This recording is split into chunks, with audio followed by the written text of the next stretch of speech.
Hello everyone, कैसे हैं आप सब। विधिक शिक्षा के सेगमेंट में आपके साथ हूं मैं, आपका मित्र एमजे। और आज हम बात करेंगे फांसी की सजा के बारे में।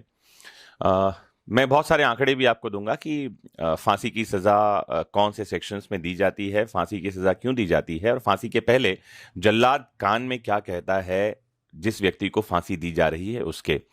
तो फांसी की सजा भारत में सबसे बड़ा पनिशमेंट है, जिसे हम कैपिटल पनिशमेंट कहते हैं। फांसी की सजा बहुत सारे मामलों में दी जाती है। रेप के मामलों में फांसी है, देन हत्या के मामले में फांसी है। भारत सरकार के खिलाफ युद्ध करना, waging war against government of India, उसके लिए फांसी है।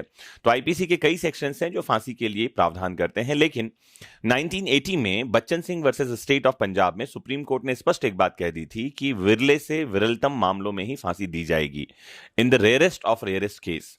ये रेयरेस्ट ऑफ रेयरेस्ट केस क्या है, ये सुप्रीम कोर्ट ने बताया 1983 में। केस था मच्छी Singh versus state of Punjab. तो आपको जानकारी दे दूं कि आजादी के बाद से लेकर वर्तमान समय तक 57 लोगों को फांसी दी गई है। एक आंकड़ा और आपको दूं कि 2004 से लेकर 2015 तक कुल 1300 से अधिक लोगों को फांसी दी गई। मोर देन 1300% सुप्रीम कोर्ट ने फांसी कंफर्म किया। लेकिन उनमें से भी केवल 4 लोगों को ही फांसी की सजा हुई, मतलब फांसी एग्जीक्यूट किया गया। तो दो अलग अलग स्तर होते हैं। एक होता है फांसी की सजा देना, जहां सुप्रीम कोर्ट दंड पारित करता है, सुप्रीम कोर्ट सेंटेंस कंफर्म करता है। और एक होता है उसका एग्जीक्यूशन। एग्जीक्यूशन करना गवर्नमेंट या एग्जीक्यूटिव बॉडी का काम होता है, व्यक्ति को फांसी पर लटकाना। तो पूरे आजाद भारत में 57 लोगों को फांसी हुई है। मैं क्राइम वॉच रिपोर्ट के कुछ आपको आंकड़े दिखाता हूं, जो आप देखें और कुछ बातों को आप नोट डाउन करें। तो जैसा कि मैंने बताया, आजाद भारत में अब तक 57 लोगों को फांसी दी गई है। और अगर पिछले हम 10 साल की बात करते हैं तो उसमें कुल 1303 लोगों को मौत की सजा सुनाई जा चुकी है। इनमें से 4 लोगों को फांसी पर लटकाया गया। इसमें से एक व्यक्ति हैं धनंजय चटर्जी, 2004 में इनको फांसी दी गई। अफजल गुरु, इसे 2013 में फांसी दी गई। फिर अजमल कसाब, 2012 में इसे फांसी पर लटकाया गया। और इसके बाद जो है याकूब मेनन को फांसी पर लटकाया गया। तो अभी तक कुल 4 लोगों को फांसी हुई है। भारत में अगर राज्यवार आंकड़े को हम देखें तो सबसे ज्यादा फांसी की सजा उत्तर प्रदेश में सुनाई गई है। उत्तर प्रदेश में कुल 395 लोगों को फांसी दी गई। यह अलग बात है कि अभी तक इनमें से किसी भी व्यक्ति को फांसी पर लटकाया नहीं गया है, मतलब इसको एग्जीक्यूट नहीं किया गया।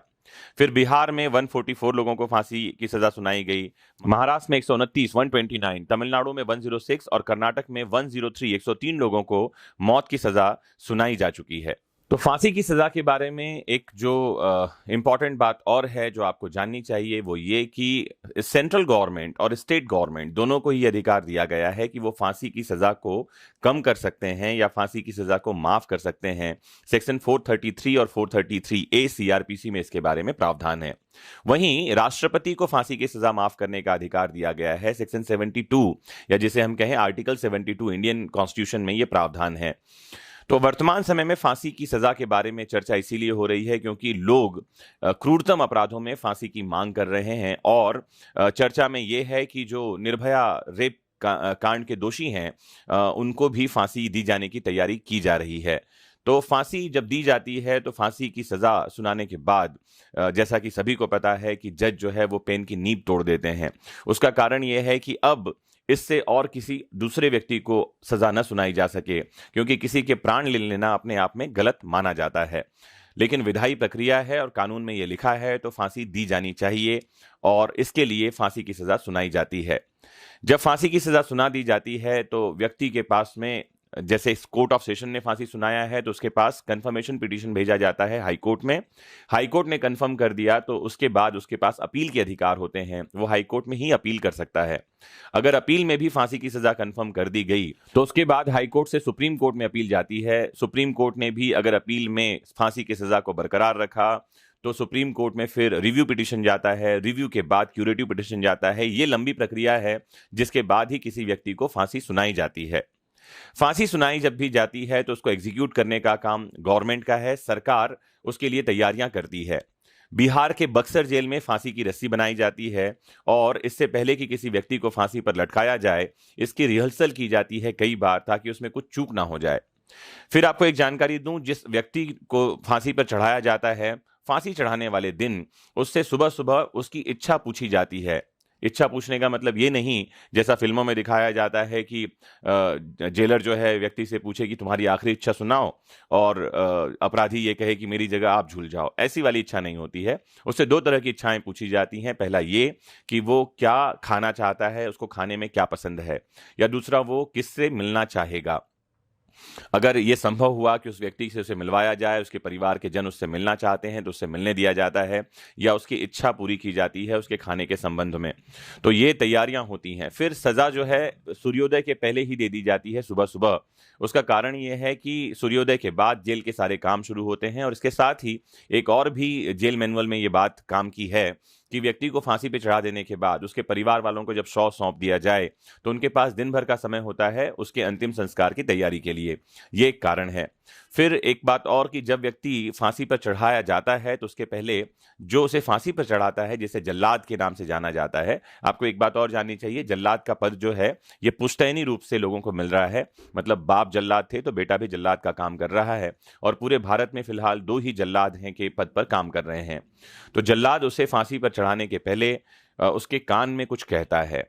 वो जाकर उसके कान में कहता है कि मुझे माफ कर देना, तुम्हें मैं मौत की घाट उतार रहा हूं, और ये मेरा काम है, मैं सरकारी मुलाजिम हूं और ये करना मेरा कर्तव्य है। वो कहता है मैं अपने कर्तव्य का पालन कर रहा हूं। अगर व्यक्ति हिंदू है तो वो उसे अंतिम राम राम कहता है, और अगर वो मुसलमान है तो वो उसे अंतिम सलाम कहता है। कान में ये बात कहने के बाद ही उसे फांसी पर चढ़ाया जाता है। तो बहुत सारी बातें फांसी से रिलेटेड हैं जिनके बारे में लोग जानना समझना चाहते हैं। और फांसी की सज़ा एक ऐसी सज़ा है जिसके बारे में दुनिया में बहुत बहस का विषय है ये, कि क्या फांसी की सज़ा या मृत्यु दंड या कैपिटल पनिशमेंट या डेथ पनिशमेंट दिया जाना चाहिए या नहीं। तो व्यक्ति को फांसी दी जाती रही है। भारत में कुल 57 लोगों को फांसी हुई है, जैसा मैंने थोड़ी देर पहले बताया है। अगर आप फांसी की सज़ा के बारे में कुछ और जानना, पूछना, समझना चाहते हैं तो जुड़िए हमसे, और ज़रूर कमेंट बॉक्स में हमें पूछिए। इसके बारे में प्रावधान, ये जो मैंने आपको बातें बताई, ये सीआरपीसी, आईपीसी या कानून की किताबों में नहीं मिलता, ये जेल मैनुअल में मिलेगा। तो मुझे उम्मीद है कि आज आपको फांसी की सज़ा के बारे में कुछ बारीक जानकारियां मिली होंगी। जुड़े रहिएगा अपने फेवरेट चैनल विधिक शिक्षा से, और जानते रहिए देश के कानून को। नमस्कार, बाय बाय, टेक केयर।